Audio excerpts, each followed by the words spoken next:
Hello friends, myself Raees Gulshad. Welcome to my YouTube channel.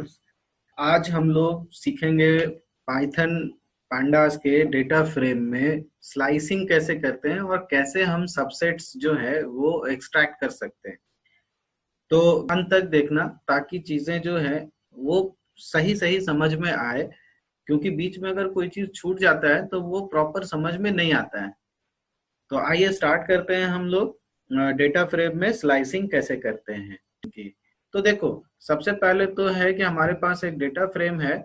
उस data frame को हमको क्या करना है, यूज करके देखना है कि हमारे पास स्लाइसिंग कैसे होता है। तो क्या होता है कि कई बार जो हमारा डेटा फ्रेम होता है, जैसा कि स्क्रीन पे आप डेटा फ्रेम देख रहे हो, तो इसमें देखो कॉलम का लेवल है 2015, 2016, 2017 इस तरीके से, और रो का भी लेवल है Q1, Q2, Q3, Q4, है ना। लेकिन कई बार क्या होता है कि डेटा फ्रेम में ये लेवल नहीं होते और इंडेक्स होते हैं।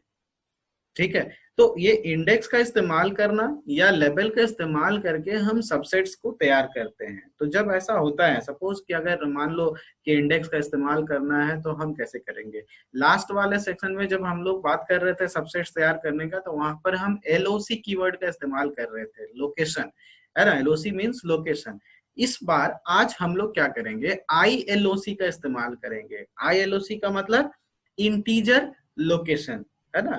ILOC का मतलब इंटीजर लोकेशन। तो इंटीजर लोकेशन क्या होगा, जो कॉलम का या रो का इंडेक्स होगा।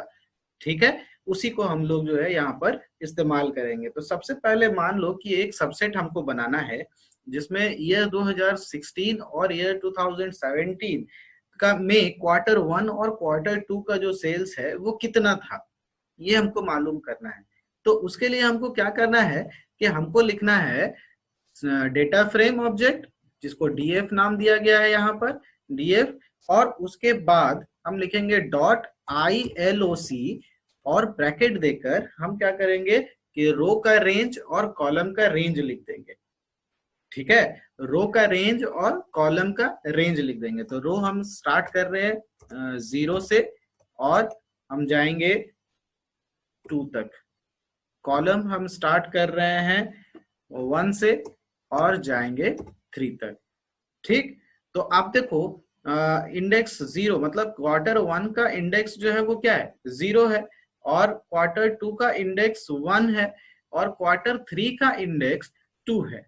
ठीक है, लेकिन हम डिस्प्ले करवा रहे हैं सिर्फ Q1 और Q2 का। तो जब हम इंडेक्स की बात करते हैं तो हमेशा ध्यान रखना, पहले भी आप लोगों ने पढ़ा है इसके बारे में, कि इंडेक्स का जो लास्ट वाला इंडेक्स होता है वो हमेशा एक्सक्लूडेड होता है ना। जैसे ए रेंज में आप लोगों ने पढ़ा होगा, इस तरीके से लिस्ट में आप लोगों ने पढ़ा होगा, स्ट्रिंग में भी आप लोगों ने पढ़ा होगा। तो लास्ट इंडेक्स जो है वो एक्सक्लूडेड होता है। ठीक उसी तरीके से 2016 का इंडेक्स जो है यहाँ पर 1 है, उसी तरीके से 2017 का इंडेक्स 2 है और 2018 का इंडेक्स 3 है, जबकि 3 इंडेक्स विल बी एक्सक्लूडेड। तो हमको 2016 और 2017 का डेटा मिलने वाला है। ठीक है, देखते हैं हमको डेटा कैसा मिलता है। तो आप देखो यहाँ पर आउटपुट में आपके सामने है 2016 और 2017 में Q1 और Q2 का कितना सेल्स था। ठीक है, होप कि ये वाला सिंटेक्स आपको समझ में आ गया होगा। अब जो है हम क्या करते हैं, एक और सबसेट तैयार करते हैं, है ना। और उस सबसेट में हम क्या कर रहे हैं कि कोई 2 रो हम प्रिंट करवाना चाहते हैं। फॉर एग्जांपल Q3 और Q4 को हम जो है प्रिंट करवाना चाहते हैं, पूरा रो। ठीक है, तो वो पुराने वाले तरीके से तो हमने क्या करना था, DF और ब्रैकेट में जो है हमको इंडेक्स वैल्यू यहाँ पर लिख देना है ना। तो इंडेक्स क्या है, 2 है, और मान लेते हैं कि 2 और कुछ नहीं लिखते। ठीक है ना, तो 2 और कुछ नहीं लिखा, इसका मतलब क्या हो गया, ये लास्ट तक चला गया, टिल लास्ट। ठीक है, तो इंडेक्स देख लो, Q3 का इंडेक्स 2 है ना। हम इसको रन करवाते हैं। तो आप देखो यहाँ पर क्या हुआ कि 2 रो आ गया। ठीक है, Q3 और Q4 का, यहाँ तक कोई दिक्कत नहीं है।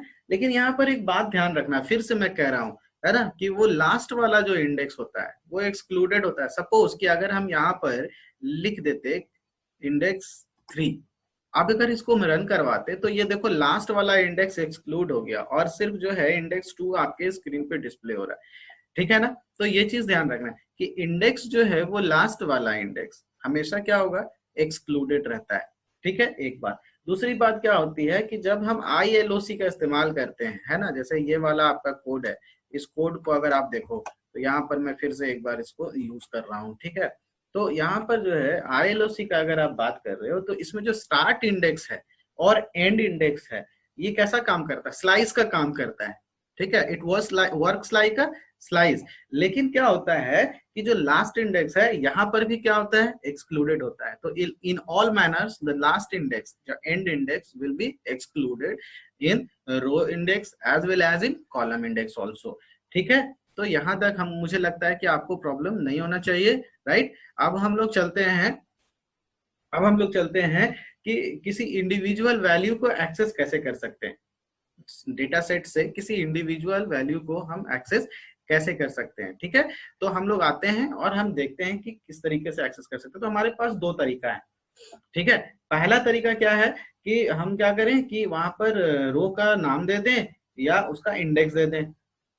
ठीक है ना, तो ये चीज ठीक है। और दूसरा तरीका में क्या है कि हम क्या करेंगे कि एट या आई एट एट्रीब्यूट का इस्तेमाल करेंगे। एट या आई एट मैं आगे बताऊंगा। ठीक है, तो अभी हम लोग फिलहाल क्या करते हैं कि कॉलम और रो इंडेक्स या रो नेम का इस्तेमाल करके हम एक्सेस करना चाहते हैं डेटा को। तो एक बार हमारे पास डेटा फिर से हम लोग देख ले अपने स्क्रीन पे कि हमारा डेटा कैसा था। ये हमारा फुल डेटा है ना, this is the data frame. अब हमको क्या करना है, सपोज कि 2018 में Q2 का जो डेटा है, मतलब कि कितना है आप देख सकते हो यहाँ पर 63500। ये डेटा हमको क्या करना है, यहाँ से एक्सेस करना है। तो एक्सेस करने के लिए हमको क्या करना होगा, simply just we have to write df dot okay, और उसके बाद हम साल का नाम लिख देंगे। तो साल हमारा क्या है, Y2018, है ना। और उसके बाद रो नेम, तो रो नेम हमारा क्या है, QTR, और 2 हम ले रहे थे 63। ओके, हम रन करवाते हैं इसको। तो देखो यहाँ पर 63500, मुझे लगता है कि यही डेटा था। यहाँ पर भी देखो आप, यहाँ पर ऊपर में 63500। क्लियर है। इसी को एक और तरीका है, हम क्या करें कि इसका इंडेक्स लिख दें। तो Q2 का इंडेक्स कितना है, 1 है। ठीक है ना, तो हम क्या करेंगे, यहाँ पर लिख देंगे df और उसके बाद हम लिखेंगे Y2018 और उसके बाद इंडेक्स में हम यहाँ पर लिख देंगे 1, है ना, और रन करवाते हैं। वापस हमको कितना मिला, 63500। ठीक है, अब जो है एक तो पहला तरीका हो गया। दूसरा तरीका क्या है कि एट या आई एट का इस्तेमाल कर सकते हैं। ये दोनों एट्रीब्यूट है, इसका इस्तेमाल कैसे करेंगे। तो सबसे पहले हम आते हैं एट का इस्तेमाल करते हैं। ठीक है, एट का इस्तेमाल करने के लिए हमको क्या करना है कि हम जो है यहाँ पर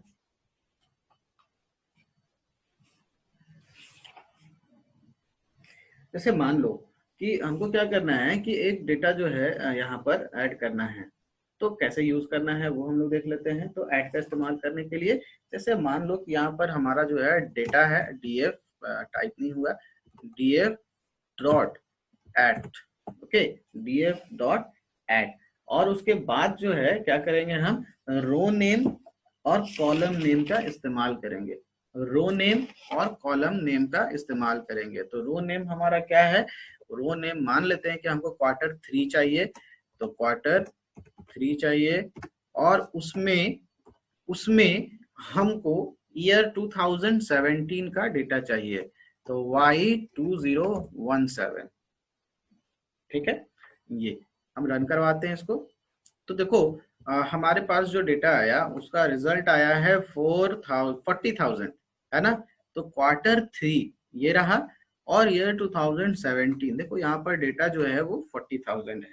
तो इस तरीके से हम एक्सेस कर सकते हैं। ये तो हुआ ऐड का इस्तेमाल करके। सिमिलरली हम आई ऐड का भी इस्तेमाल कर सकते हैं। तो आई ऐड का जब हम इस्तेमाल करेंगे तो क्या करेंगे, चूंकि आई का यूज है इंटीजर, है ना, तो इंटीजर मतलब हम क्या करेंगे, यहाँ पर इंडेक्स का नाम लिखेंगे, नंबर लिखेंगे, इंडेक्स नंबर लिखेंगे। क्या है इंडेक्स नंबर, तो df, जैसे यहाँ पर df डॉट एट, और उसके बाद Q3 का इंडेक्स क्या है।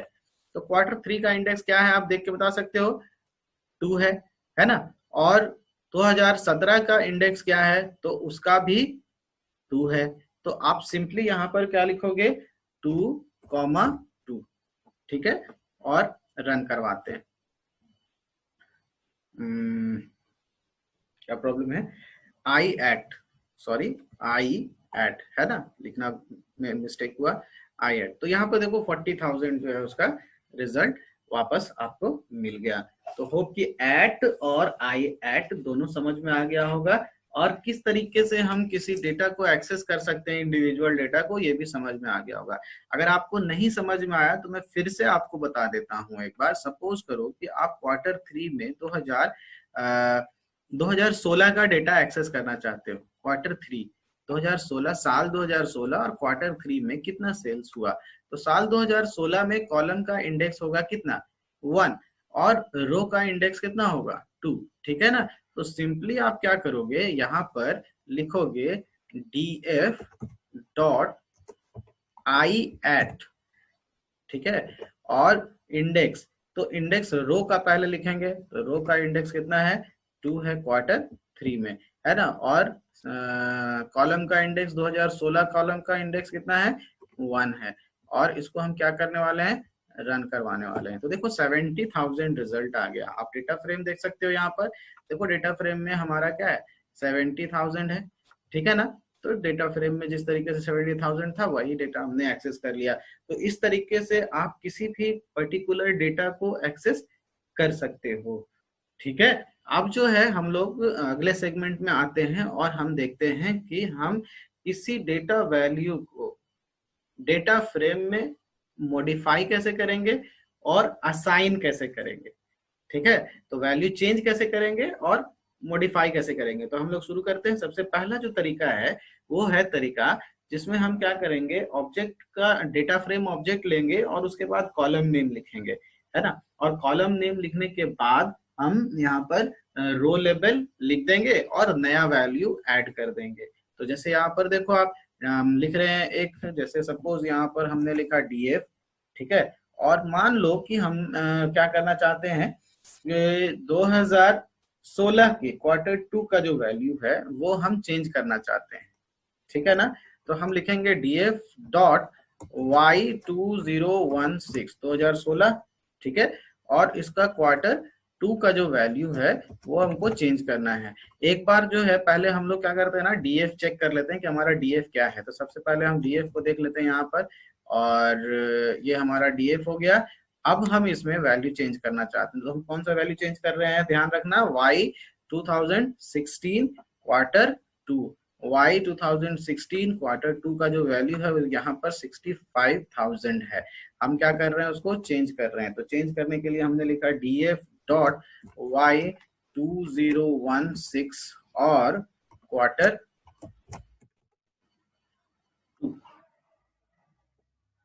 ठीक है, ये हो गया। अब चाहते हैं हम इसका जो वैल्यू है वो कितना हो जाए, 65,000 से 55,000 हो जाए, ठीक है ना। ये तो हमको क्या करना है, सिंपली रन करा देना है।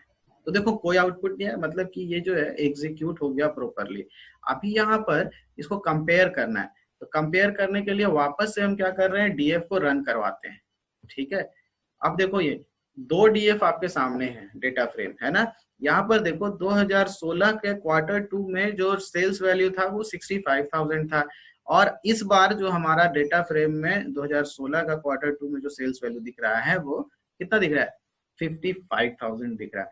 तो एक तो ये चीज कर सकते हो आप, ठीक है। अब क्या है ना कि अगर आप चाहो तो इसमें एक कॉलम ऐड कर सकते हो। सपोज कि हमारा 2014 का डेटा चाहिए था और 2014 हमारे पास नहीं है, हम चाहते हैं कि 2014 को भी हम देख ले, या 2020 देख लेते हैं। तो 2020 का आधा साल, मतलब एक क्वार्टर तो हो ही गया है, तो पूरा क्वार्टर तो भी हुआ नहीं, तो एक क्वार्टर हो गया। तो उस एक क्वार्टर के लिए भी हम चाहें तो कर सकते हैं। तो क्या करेंगे, हम यहाँ पर कर देंगे, लिखेंगे, ऐड कर रहे हैं ना, कॉलम ऐड कर रहे हैं, ठीक है, df, ठीक है। उसके बाद ब्रैकेट लिखेंगे और यहाँ पर लिखेंगे y2020 ईयर 2020, और मान लेते हैं कि उसका डिफॉल्ट वैल्यू जो है वो है 55,200, ठीक है, हम रन करवाते हैं इसको।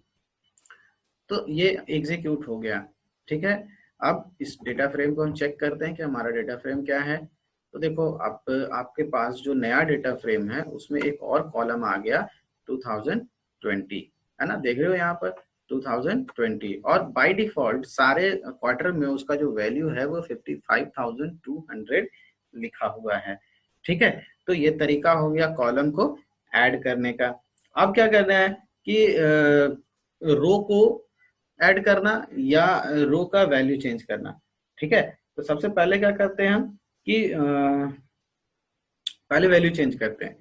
ठीक है ना, तो पहले वैल्यू चेंज करने के लिए हम लोगों को क्या करना होगा, वही करेंगे, हम डीएफ लिखेंगे, डॉट लिखाएंगे, एट लिखेंगे, और उसके बाद क्या करेंगे, रो का नाम दे देंगे और कॉलम का नाम दे देंगे, और उसके बाद जो है नया वैल्यू लिख देंगे। ठीक है, कैसे करेंगे वो हम लोग देख लेते हैं। तो चलो देख लेते हैं। सपोज करो कि अभी हमारे पास जो क्वार्टर टू 2020 में quarter two, quarter three, quarter four में जो वैल्यू है वो तो होना नहीं चाहिए, क्योंकि अभी तो quarter two, quarter three, quarter four pass नहीं हुआ है। ठीक है, तो हमको क्या करना है कि इसको 0 करना है। ठीक है ना, तो हम कर सकते हैं, कैसे करेंगे, df डॉट एट, ठीक है, और लिखेंगे यहां पर, क्या लिखेंगे, क्वार्टर टू इज टू, ठीक है, इज टू, देखो यहाँ पर इज टू का साइन होगा, कोलोन, और क्वार्टर, या कोलोन दे देते हैं, सिर्फ पूरा हो जाएगा लास्ट तक, टिल एंड, है ना, और उसके बाद यहाँ पर क्या करते हैं, कॉलम, तो कॉलम क्या है, y2020, ठीक है, तो हम यहाँ पर कॉलम नेम दे देते हैं, क्या दे देते हैं, y2020, that will be equal to 0।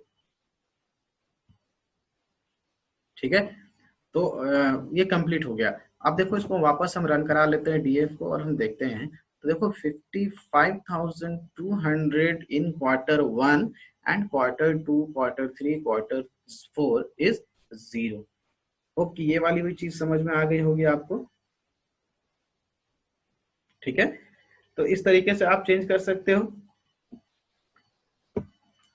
तो अगर आपको वीडियो पसंद आया हो तो लाइक एंड शेयर जरूर करें, अपने दोस्तों को भी बताएं, और कमेंट में जरूर लिखें कि आगे मैं किस टॉपिक पे वीडियो बनाऊं। Have a good day, thank you.